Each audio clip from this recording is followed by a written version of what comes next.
Bei Chan brought freshly picked vegetables to Secretary Wu.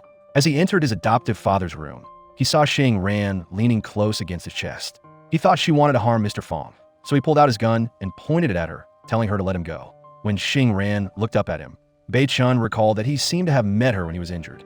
Xing Ran pushed his gun-wielding hand away, while her other hand held a medical knife pointed at his carotid artery. The two struggled for a moment until Mr. Fong stood up to mediate. He told Bei Chan that Xing Ran was Dr. Lin, who had come to treat a poisonous carbuncle on his chest. He made Bei Chan apologize to her, but he disagreed, suspecting her. When Bei Chan left, Mr. Fong listened to Xing Ran's instructions, then held her hand, telling her not to worry as he would protect her. Xing Ran hesitated, pulling her hand back, saying she didn't need him. Xing Ran quickly left, but was suddenly grabbed by Bei Chan, who pulled her aside and asked what her relationship with Mr. Fong was. She said it was none of his business. Suddenly, Yilin, his adoptive younger brother, intervened, so he released her. Xing Ran led Yilin into the room to check his health. She wondered why. Even though he wasn't at the stage of pneumonia, her medicine had no effect on him.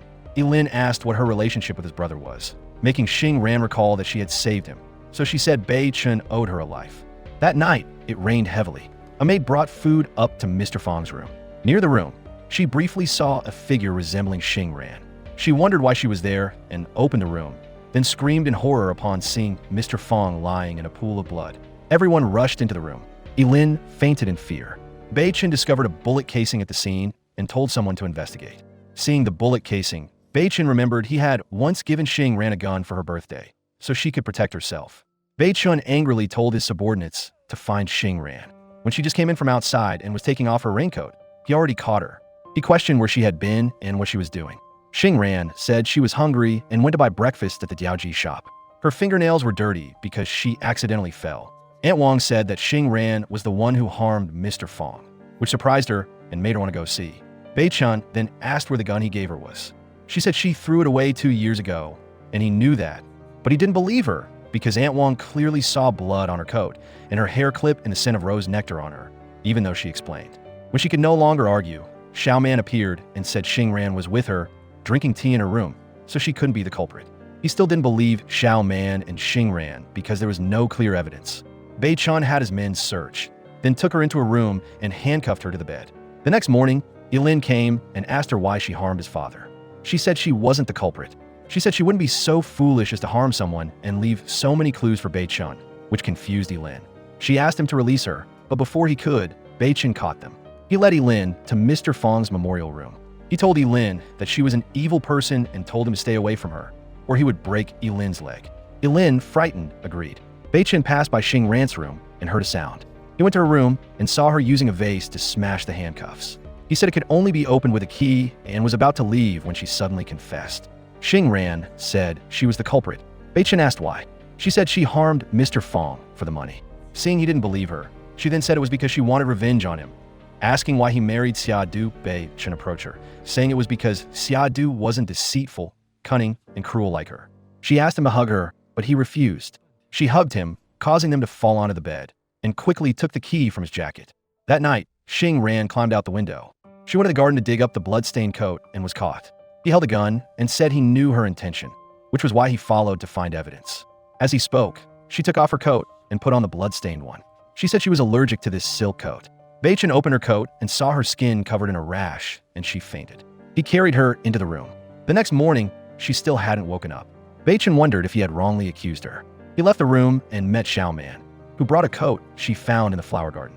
She said Xing Ran wasn't allergic. She knew because she grew up with Xing Ran.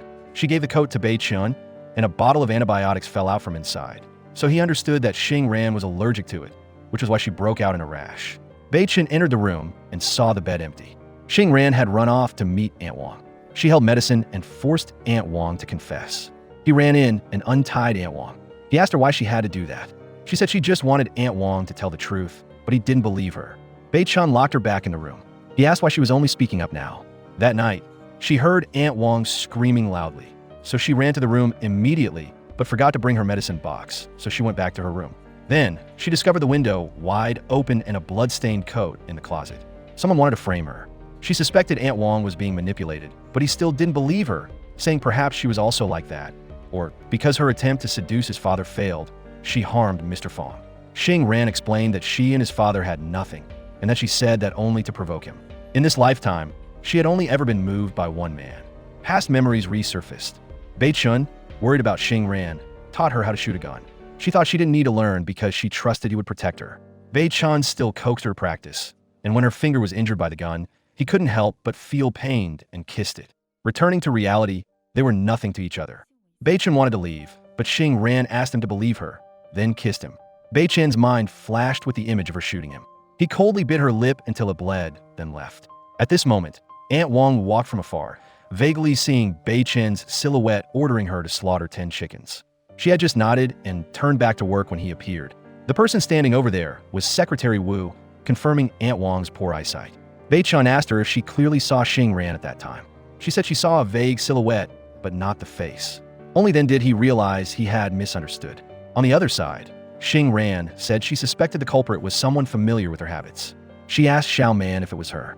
Xiao Man quietly clenched the apple-peeling knife and said it was indeed her. At this point, Xing Ran burst into laughter and said she was just joking. Xiao Man was the closest person to her. Xiao Man then asked why Xing Ran entered the Fong family. She should have taken her mother abroad. Xing Ran then recounted that 2 months ago, when she returned, she found her mother lying on the ground, breathless and bleeding. According to her investigation, Mr. Fong frequently visited her mother and cried heartbrokenly at the funeral. Before she could investigate further, he passed away. Another clue was the button her mother clutched tightly when she died. With only that, it was very difficult to investigate, but she wouldn't give up. A moment later, Bei Chun walked in and unlocked Xing Ran's handcuffs. Seeing that he said nothing, she smiled, guessing that he released her to lure the culprit, so they should cooperate happily. The next day, Bei Chun brought the blood-stained dress to the tailor shop owner and asked if she remembered the person who ordered it. The owner didn't remember clearly, only that the person had a mole on their chest. Immediately, Secretary Wu invited Xing Ran upstairs for Aunt Wang to examine her. Unsure of what was happening, she was made to take off her coat. Xing Ran angrily smashed things, grabbing a fallen bouquet of roses and wildly hitting things. At this moment, Aunt Wang screamed, seeing a mole. Bei Chun stepped forward to stop Xing Ran, pulling her coat open to look. Unexpectedly, it was a rose petal. He turned away in embarrassment. A moment later, all the maids in the house were brought in for examination. Xiao Man suspiciously asked a maid who just came out what was going on. The maid, afraid of being discovered, pretended she needed to go to the restroom, but Secretary Wu stopped her, telling her to hold it in. Just then, Xia Du appeared. Xiao Man grabbed her, pretending to say that Bei Chun hadn't married yet, but wanted to take a concubine, and was already asking her to take off her clothes to see. Xia Du, overcome with jealousy, rushed in and chased everyone out. He coldly said he was investigating his father's murder case and told her to break off the engagement if she couldn't handle it. Xia Du then calmed down, blaming Secretary Wu for stopping her. Immediately after, Xiao Man went back to her room to cover the mole on her chest with cream. As she went up the stairs, she saw Xia Du coming down and told Xia Du not to believe the maid who claimed Xing Ran was the culprit. She then hinted that Bei Chun should forgive Xing Ran for old time's sake. Xia Du, enraged, ran down to the memorial hall and slapped Xing Ran. Xing Ran slapped her back. Xia Du angrily told the maid to restrain her, but Bei Chun shouted for them to stop. Secretary Wu told Xing Ran to endure it because Xia Du's father was the chairman. She understood and scoffed at Bei Chun. Xia Du screamed, wanting her father to come deal with it, but Bei Chun stopped her, telling her not to get her hands dirty. He stepped forward, pulled her out the door, and forcefully shoved her to the ground. Yilin ran from afar and carried Xing Ran back to her room. Seeing him worriedly applying medicine for her, Xing Ran directly asked if he liked her. He said yes. She then said she didn't like him. Yilin asked if it was because she still loved Bei Chun, even though he didn't treat her well and hadn't fiancé. Xia Du explained that Bei Chun had helped her, otherwise Xia Du wouldn't have let her off, and besides, she wouldn't marry Bei Chun. Yilin said that, coincidentally, he wouldn't give up on her either. The next day, Xing Ran went out to buy medicine and was seized by someone, taken to Xia Du and Bei Chun's engagement party. Xia Du's father announced their wedding would be next month. Xia Du told a maid to bring out a painting of Xing Ran's mother, saying her mother used to be a famous dancer. She told Xing Ran that since she hadn't brought a gift, she should dance for her. Xing Ran said she couldn't dance for one person. Xia Du, who had been waiting for this answer, clapped her hands and called someone over. A crippled man walked in and, without letting her prepare, forcefully dragged her to dance amidst everyone's mockery. Bei Chun couldn't bear to watch and went down. When the man pushed Xing Ran, almost making her fall, he caught her. Xia Du wanted to rush down, but was stopped by her father, who told them to keep dancing, saying it added to the festivity. The two complied, tightly holding hands and dancing as if returning to the past when they used to dance intimately together. Seeing them so close, Xiadu was enraged, but her father just didn't understand. To get revenge, Xiadu had someone put medicine in the tea in Yilin's room and made sure Bei-chun would discover it. At this time, Xing-ran had just finished examining Yilin and was drinking tea. Yilin was about to drink when Bei-chun walked by. He thought for a moment, then went in and told Yilin to find a book for him. He then sat down and drank all the tea. Seeing him like this, she told him to go back to his room and wait. Bei-chun made the excuse that he was sick and needed her to examine him. Hearing what he said, she knew he was tricking her, but humored him, saying she would give him a sedative injection. Looking at the cold sedative syringe, Bei-chun backed away, saying he was fine. Xing-ran then put the syringe back into the medicine box. Suddenly, Bei-chun felt hot. He told her, but she thought he was trying to tease her. It was Xing-ran's turn to feel flushed and uncomfortable all over. Outside the door, Xiadu and a maid locked the door and sat cracking melon seeds, waiting for Yilin and Xing-ran to get down to business. Inside the room, Xing-ran was flushed and uncomfortable all over, chasing after Bei-chun. He tried to push her away and run out, but she pressed close and pushed him onto the bed. Sometime later, Xiadu felt it was enough and told the maid to find Bei-chun, while she opened the door herself to catch them. As soon as she entered, she saw Xing-ran tidying herself. The maid ran in, startled, asking if Bei-chun was too tired and had fallen asleep. Xiadu denied it, saying he would definitely keep himself pure and must have knocked himself unconscious. She questioned Xing-ran about what they had done. Xing-ran told her to guess and also thanked Xiadu for this opportunity. Xiadu was startled and told her she was talking nonsense. Xing-ran said this medicine was rare and could be identified with investigation. Xiadu, frightened, pulled the maid away and left. Xing-ran turned back to look at Bei-chun, thinking if he had already chosen Xiadu, why would he still touch her? Unable to resist touching his face, Bei-chun woke up. Just then, Yilin walked in, assessed the situation, then grabbed Bei-chun's shirt, cursing him as a scoundrel. He then turned to Xing-ran and said he would take responsibility. At this point, Xing-ran burst into laughter, explaining that the two of them hadn't done anything. When he was pushed down, Bei-chun struggled free, picked her up, and put her in the bathtub. Then he ran to the living room, injected himself with a sedative, and passed out until now. She turned and told Bei-chun she didn't want to get into trouble again, then left. Outside, Xiadu was afraid of Bei-chun breaking off the engagement. The maid comforted her, saying that the person who bought the medicine had their face covered, so it was fine. Just then, Xiaoman approached and told Xiadu to make way for the two of them, and suggested that Bei-chun take Xing-ran as a concubine after marrying her, which enraged Xiadu. She ran off, leaving Xiaoman smiling smugly. The next day, Yilin took Xing-ran to buy candy. They ran into Xiadu and Bei-chun, who were buying wedding candies. The two sides exchanged sarcastic remarks, ending with Bei-chun being provoked by Xing-ran and leaving. On the way back, Yilin and Xing-ran were blocked by a group of thugs. Yilin was knocked unconscious, and Xing-ran was kidnapped. She negotiated with the gang leader, offering to pay him 10 times what Xiadu offered. He hesitated, but was persuaded by his subordinate that they needed to uphold their reputation with clients. Finally, he decided to spend the night with Xing-ran, getting both money and a beauty. While Xing-ran was being dragged into the room for vile acts, Bei-chun discovered Yilin unconscious. He followed the trail of candy on the ground to the thug's lair. After assessing the situation, he scaled the wall and ambushed them. Hearing the commotion, the gang leader ran out and called his subordinates to surround Bei-chun, but they hesitated, intimidated by his gun. The leader said he had the chairman's backing, but decided to bet another round with Bei-chun. If he defeated all his subordinates, Bei-chun could take the girl. Bei-chun agreed and knocked out the thugs in just a few minutes. Bei-chun won, but the gang leader reneged, pulling out a gun. The two sides pointed guns at each other. The leader continued to demand another fighting bet. When Bei-chun lowered his gun, the leader pulled out a gun and shot him. Xing-ran, from a distance, saw it and lunged forward to take the bullet. Bei-chun, terrified, hugged her and ran back to treat her wounds. Seeing her unconscious, he both cursed her for being foolish and quietly shed tears.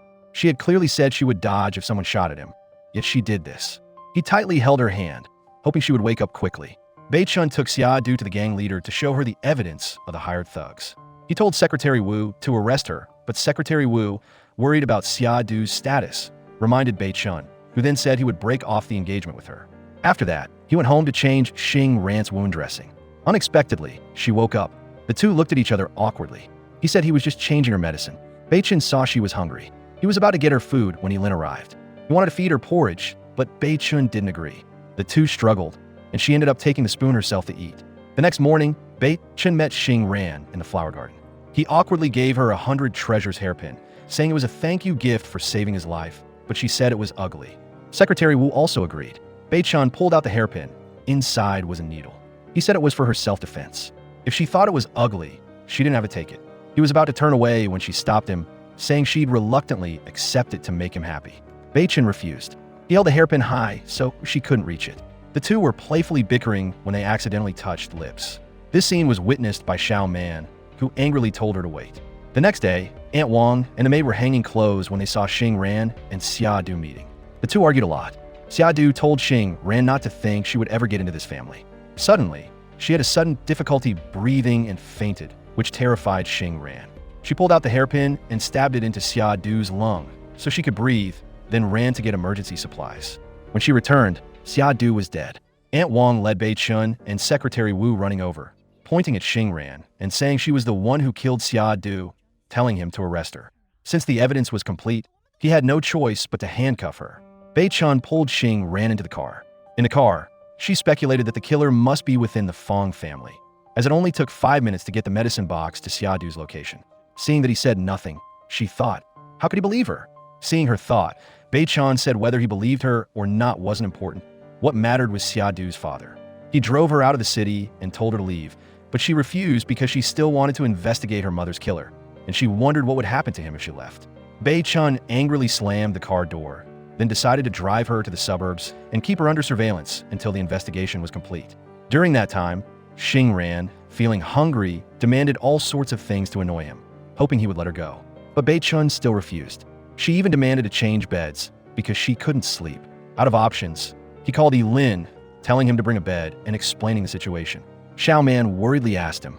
Elin hastily gave the location, wanting to bring a blanket. Just then, Xia Du's father broke in and kicked Elin down.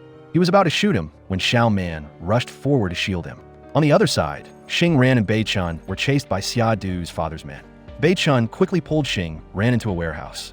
This door could only hold off the outsiders for about 10 minutes. With death approaching, Bei Chun wanted to know why she betrayed him 2 years ago. Xing Ran clearly said she was bringing the medicine box back to get the bullets out for him, but when she returned, she shot him a bullet through the chest.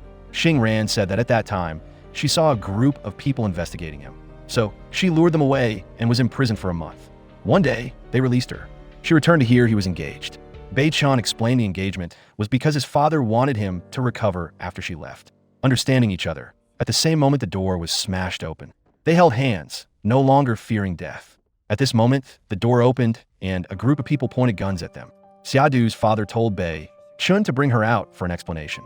Xing Ran appeared from behind the door and lunged forward, giving him an injection, saying it was a poison that would kill him within 10 days if there was no antidote, but he didn't believe her. Bei Chun explained that if she were the killer, why would she do it in a place where everyone could easily see? So someone must have framed her. He asked him for 10 days to investigate. Because of the poison, he decided to back down, saying that if there was no antidote within 10 days, he would harm the entire Fong family. When he left, Bei Chun turned back and asked her what the poison was. She said it was just a hypoglycemic drug, which was why she injected it into him. Xing Ran took Bei Chun home to bandage his hand, which was scratched by glass. He kept complaining of pain. She said, "You have medicine. How can it still hurt?" So she kissed his cheek twice. Bei Chun was surprised. He looked at her intently and said he loved her. After that, she kissed his forehead. The two spent a sweet night. Waking up the next morning, Bei Chun saw Xing Ran lost in thought, so he asked her. She said who exactly shot him, and how did they have a similar build to her. She suspected Xiao Man, but Bei Chun said he had investigated. The culprit had a red mole on their left chest, and he checked Xiao Man, who didn't have one. Xing Ran said Xiao Man was skilled in makeup and could easily conceal marks. So the next day she went to see her, pretending to recount childhood memories, saying they'd always been together, sharing everything good, and Xiao Man had driven away those who bullied her. Then, when she wanted to go abroad, it was Xiao Man's father who brought money to help her. At this moment, Xing Ran was heartbroken. She asked why Xiao Man framed and harmed her. Clearly, those people and the one who shot Bei Chun are not her, but Xiao Man. When she realized she was exposed, she didn't hide it. She said if Xing Ran wanted to blame anyone, blame her cheap mother. Because her father only ever thought of Xing Ran's mother all day, it made her mother sad and hang herself causing her to lose the person she cherished. She said her mother only saw him as an older brother, but Xiao Man didn't believe it. Xing Ran then asked why Mr. Fong and Xia Du, who were unrelated, were killed. Xiao Man said she did it to make Bei Chun hate Xing Ran even more. The more the two of them fought, the happier she would be. Xing Ran cried out in pain, saying she considered Xiao Man a sister, but never expected her to betray her. Xing Ran went outside and saw Bei Chen already waiting. He told Secretary Wu to lock up Xiao Man and went to comfort Xing Ran. Bei Chen led Xing Ran to the vegetable garden, telling her to eat these spicy leaves to alleviate her sadness. He accidentally cut his finger, and he immediately put it in his mouth. She told him that if he just pressed his finger, it would stop bleeding on its own, and that saliva had many bacteria. He sulked and said he was only worried about her. The next day, he awkwardly gave her a bouquet made of vegetables, which she shyly accepted. In return, she used them to make hot pot. When Bei-Chen arrived, he sulked, so she leaned in and kissed him. At this moment, Yilin appeared and saw them. He coughed, making the two startled and separate. Yilin angrily said Bei-Chen clearly stated he didn't like Xing Ran. Bei-Chen held him back, saying they'd been in love for 2 years and only separated due to a misunderstanding. But Yilin said even so, he still had to wait in line. Bei-Chen apologized and stood there, letting Yilin hit him. After a while, Yilin angrily left. The next day, Bei-Chen took Xing Ran to see Xiao Man suddenly. Xiao Man's father appeared and said she wasn't the culprit because she respected Mr. Fong very much. But he said human feelings couldn't be used as evidence. Her father said that day, when he brought things to Xing Ran's mother's house, he heard a man's voice and thought she had guests. So he hung the gift and left. He said that man must be the one who killed her mother. Mr. Yu asked them to let him go in and persuade Xiao Man to reveal the true culprit. But when he went in, she looked at him very angrily.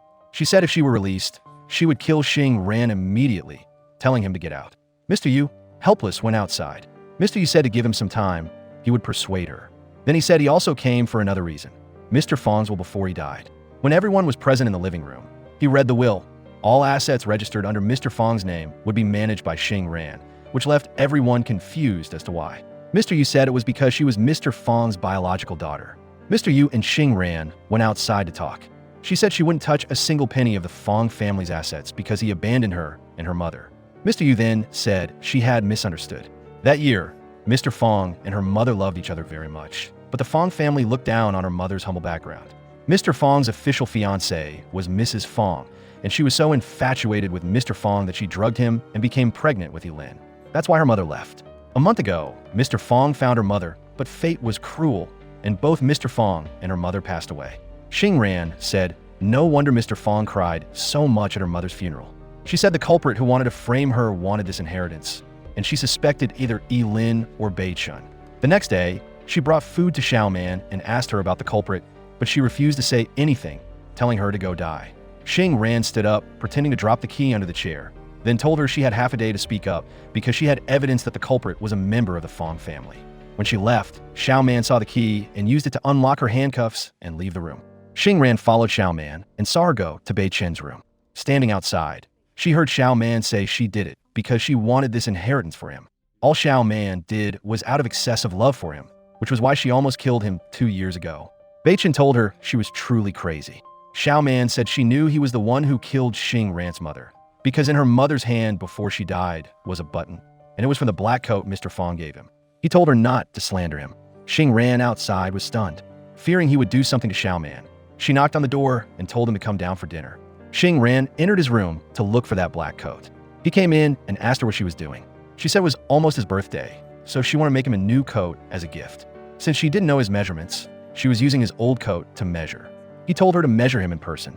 As she measured, she thought that even if the button matched, it might not necessarily be this coat. Bei-Chen stood in front of the mirror and put on the coat. She thought it probably wasn't it when he turned around and kissed her. She pushed him away and asked if he resented her because Mr. Fong valued him most, yet left his inheritance to her. He said it was his suggestion because he had the ability to earn money. She asked him how he planned to deal with Xiao Man. He said he would send her to prison. She said they should let Mr. Xia handle it. She asked if he had met her mother 2 years ago. He said yes, he wanted to ask. She said her mother died tragically and wanted him to make the culprit pay when he found them. He agreed. The next morning, she met Aunt Zhao at the gate of the house. She said 2 years ago, she met a man at her mother's house. Xing Ran told her to follow and confirm if it was Bei-Chen. Aunt Zhao said it wasn't him, and the scent on the leaves wasn't the same either. When she left the house, she met Lin, who told her she had said what he wanted, so she shouldn't look for him again. That evening, Xing Ran, drunk, climbed onto the table. Bei-chan ran over to coax her down. She refused, asking him about the button and where he was on Dragon Boat Festival. He was a bit confused, saying he was investigating a case in another province. He told her to climb down. She jumped into his arms. Both fell to the ground. After talking for a while, she stood up and told him to come home with her. He said he wanted to stay and look at the moon. She pulled him up and discovered she had fallen on a broken wine bottle. She hugged him, thinking she would trust him and hoped he wouldn't lie to her. The next day, Bei-chun surprised Xing Ran with a wedding dress. He proposed to her with a ring made from the bullet that she had taken for him. He said that from now on, no bullet would ever get past him and hit her. Finally, she agreed to marry him. Xing Ran met Lin in the flower garden. He said it was truly fate. At first, he only knew she was his younger sister, and now she was about to marry his older brother. Then he gave Xing Ran red bean cakes, saying they were the cakes Bei-chun used to bring back from Anzhou. She asked when he went, and he said he went on Dragon Boat Festival, which stunned her. Xing Ran frantically ran into his room. She rummaged through his closet and found that a new button had been sewn onto a coat, and it looked just like the one in her hand. Suddenly, Bei-chun walked in with Secretary Wu. She quickly hid in the closet. She overheard Secretary Wu saying he had threatened Aunt Zhao to keep her from seeing Xing Ran again, and he had also locked Xiao Man up tightly to prevent her from talking nonsense to Xing Ran. Secretary Wu said if she escaped, Bei-chun could beat him. Bei-chun chuckled and told him to wait downstairs. He walked to the closet, intending to change his shirt, but since he didn't have time, he closed the closet and left. Xing Ran sat dazedly in the living room. Lin walked in and asked her what was wrong. She recounted that Bei-chun was the one who killed her mother. Lin didn't believe her and asked how she was so sure. She said if not, why would Bei-chun hide that he had met her mother? He killed Mr. Fong for the inheritance, and he wanted to marry her also for all the assets. Lin was utterly shocked. He took out a small gun and gave it to her, saying that even though he didn't believe Bei-chun would do that, he still wanted her to be safe. In the afternoon, Bei-chun brought Xing Ran the wedding invitation. It was in 3 days. Moreover, with so many recent incidents, he thought they should have a small ceremony, inviting only close acquaintances. Xing Ran listened, feeling bitter inside, thinking how good it would be if her mother knew. He hugged her, comforting her. The next day, Secretary Wu, as soon as he stopped the car, couldn't help but tell Bei-chun to find an opportunity to tell Xing Ran the truth, that he went to see Xing Ran's mother, and she accidentally fell and hit her head on a chair. While falling, she grabbed his sleeve, tearing off a button. When he went to find a doctor, she was murdered by the culprit. After saying this, Secretary Wu also felt it didn't make sense. It would be better to find the culprit for sure. Bei-chun went to the pharmacy and asked the owner if he sold the herbs in his hand. The owner said no, but seeing Secretary Wu's fierce demeanor, he confessed that he had once sold them to Lin, and they could affect blood and qi. On the other side, Lin went to the warehouse and unlocked Xiao Man's handcuffs. He gave her the key, telling her to open it when those people weren't around. Seeing her wrist injured by the handcuffs, he said she had suffered. Xiao Man said no, that when her mother died, her father cared about others. She had nothing left, only Lin comforted her. The two, sharing a similar fate and resentment, decided a plan to take back what belonged to them. When Xing Ran was following Xiao Man, it was Lin upstairs who saw it and told her to find Bei-chun. Xiao Man had promised Lin that no matter where he went, she would follow. Lin remembered the past when she was sad, and he was by her side. He told her that his father had disliked him since he was little. His mother, at that time, also cursed him as a good-for-nothing. One day, she kicked him into a pond, and he fell ill. That was the first time his father visited him. He was very happy and realized that if he was sick, he would be cared for. So he pretended to be sick, but then he realized that no matter what, he wouldn't get their love. Therefore, at least he had to have his father's money. Xiao Man, hearing this, was frightened. Lin cried out, asking if she blamed him for harming people. She sadly hugged him, saying that no matter where he went or what he did, she would be by his side. She gave him a small gun for self-defense. Remembering this, Lin shed tears and tightly hugged Xiao Man, promising that tomorrow would be the day they would have everything. At this moment, Bei-chun was engrossed in carving a pair of mandarin ducks, but Secretary Wu saw a chicken. When Aunt Wang came into the room with cakes, he hastily asked her what she saw. She said it was a chicken. Bei-chun complained about her blurry vision. When Mr. Yu came in, he asked again. Mr. Yu teased that it was fashionable for young people to use chickens for weddings. Bei-chun sulked and ran off to find Xing Ran to ask. She immediately recognized them as mandarin ducks, which delighted him. Bei-chun diligently carved the jade until evening. Lin knocked on the door to inquire. He said if he had anything to say, now was the time. Lin said no, just wish him good luck. Bei-chun thanked him but bowed his head, hiding his tears. The next day, the entire villa was filled with joyous wedding celebrations. Xing Ran wore her wedding dress, becoming the most beautiful bride. As she passed the dressing table, she hesitated slightly, but still decided to take the small gun and put it in her dress. Mr. Yu was the officiant. After reading the vows, Bei Chen's jade carving finally worked its magic. Xing Ran and he jointly held it, stamping it onto the marriage certificate. The bride was supposed to go to her room, but Bei Chen still wanted Xing Ran to join the feast with everyone. He poured wine, toasting Mr. Yu as an elder. Xing Ran also took the opportunity to ask him to light incense for her mother if anything happened. Next, the two toasted Yilin. At this moment, Yilin wished them harmony, relying on each other until old age. At this very moment, Mr. Yu was startled. He suddenly remembered the voice he heard when he brought things to Xing Ran's mother's house. As he thought, he drank all his wine. Bei Chun, seeing this, wanted to pour him more wine, but Mr. Yu suddenly stood up, wanted to tell them something, causing the wine to spill on Xing Ran. He wanted to take her change, but Aunt Wang took her instead. Mr. Yu, restless, pretended to have a stomachache and went to the restroom. On his way, he panicked and knocked over a chair. Seeing this, Yilin became suspicious. Mr. Yu hastily ran to Xing Ran's room and knocked on the door. Before she could respond, he said he knew who the culprit was. Suddenly, the door opened, and he was pulled inside by Yilin, who choked him until he stopped breathing. Suddenly hearing a sound from afar, Yilin immediately pulled Mr. Yu onto the bridal bed. At this moment, Xing Ran walked in and asked him what he was doing there. Yilin pretended to ask her if she believed Bei Chun was innocent. She said Bei Chun was still the culprit, but she decided to bet that he wouldn't harm her for money. Yilin said she was naive. Then he saw the gun tucked behind her back and said no more. That evening, Bei Chun and Xing Ran drank the ceremonial wine together. He gently kissed her. Xing Ran pretended to respond, but from behind, slowly took out a gun and said she wanted to give him a gift. She pulled out the gun and pointed it directly at him. Bei Chun said he didn't kill her mother. Xing Ran sneered, asking if he could investigate cases and buy sweets to Manzhou at the same time, and also about that button. Bei Chun admitted he had met her mother, but she was fine when he left. She said he was just waiting until tomorrow to hand her over to Xia Du's father, so he could legitimately inherit all the Fong family's assets. Bei Chun angrily said he had evidence, which was why he organized the wedding with her. Xing Ran asked him who the culprit was. He said it was Yilin, but Xing Ran didn't believe him, calling him cunning. At this moment, she suddenly felt nauseous. Bei Chun painfully asked why she got married if she felt nauseous. He asked if she had ever loved him. She said no. Bei Chun, losing hope, told her to shoot.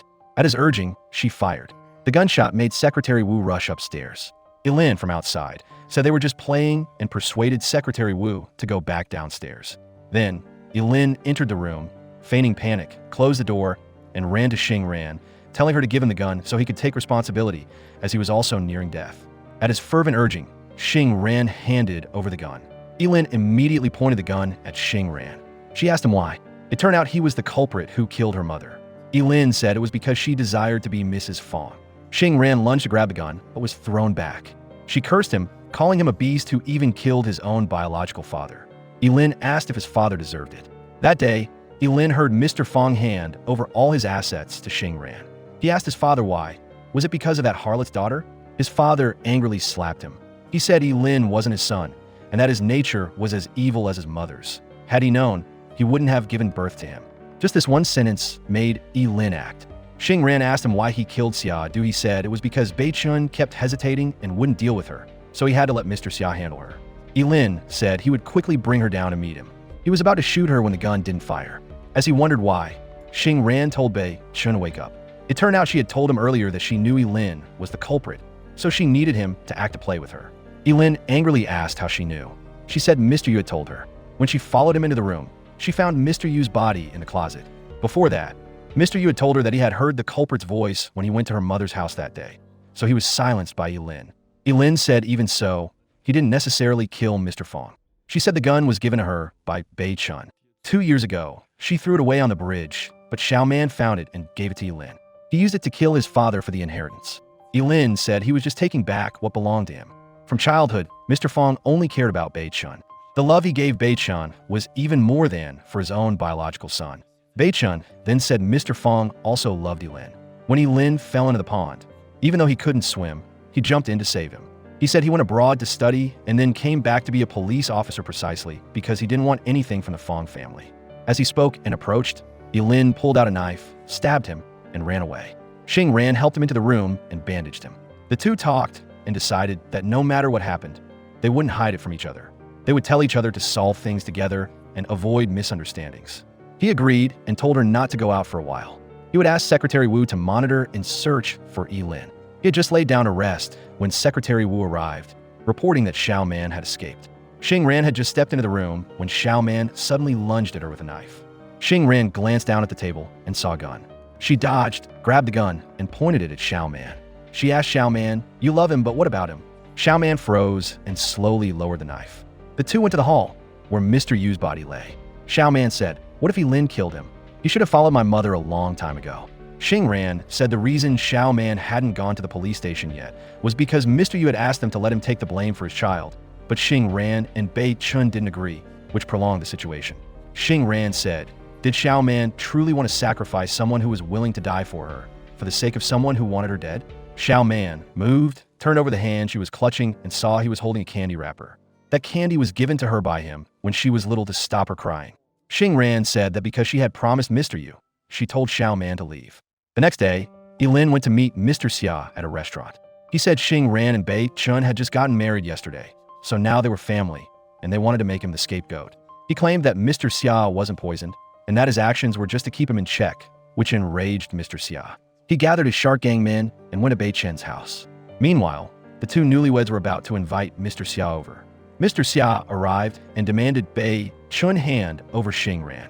Bei Chun and Xing Ran saw Lin behind Mr. Xia and knew it was a bad omen. Bei Chun told Secretary Lin to bring out the evidence, but it had been swapped. Mr. Xia fired, and the two sides began fighting.